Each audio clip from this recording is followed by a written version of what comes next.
Jean-Émile Rosenblum, bonjour. Bonjour Stéphane. Et merci beaucoup d'être avec nous, cofondateur. Vous étiez deux frères. Oui. Vous êtes deux frères. Pourquoi je parle au passé? Oui, parce que c'est une histoire qui se termine autour de Pixmania. Deux frères, donc à l'origine de Pixmania. Vous restez en France. Il y a une question que j'ai au bout des lèvres, mais elle est un petit peu personnelle, donc je ne sais pas si je peux la poser. Vous avez le droit de refuser de la poser. Vous avez sans doute vendu, bien vendu.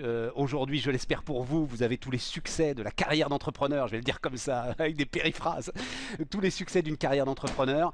Est-ce que vous êtes prêt à payer les impôts que l'on vous promet pour les mois et les années qui viennent, Jean-Émile Rosenblum?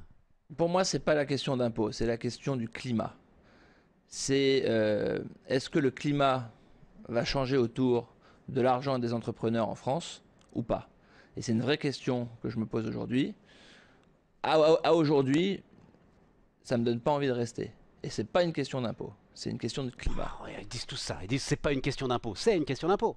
Pas forcément, ça dépend où est-ce qu'on y va.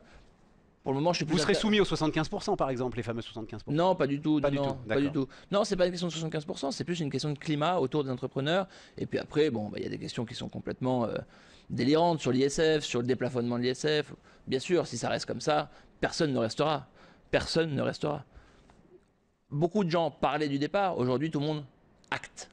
Donc il va falloir que le gouvernement change. On n'est plus en période préélectorale. Ouais. Moi, j'attends du gouvernement qu'il change radicalement la façon dont il nous parle, dont il parle des succès, et qu'on ne soit pas nivelé par le bas, mais par le haut dans ce pays, parce que tout le monde a besoin de rêver plutôt que d'être nivelé par le bas. Et c'est ça qui me choque aujourd'hui en France. Maintenant, il y a un moment donné, les 10 prochaines années ne sont pas forcément l'Europe en termes de croissance économique. Si en plus on en rajoute des barrières pour dire, si vous restez, vous allez payer plus que n'importe où dans le monde, ça fait qu'une équation, l'équation devient impossible. Donc il faut rétablir ça. C'est pas grand chose, mais il faut le faire. Il faut avoir du courage pour le faire. Je sais que c'est pas simple dans une période où tout le monde a besoin de faire des efforts, mais il faut faire les efforts qui ont un sens.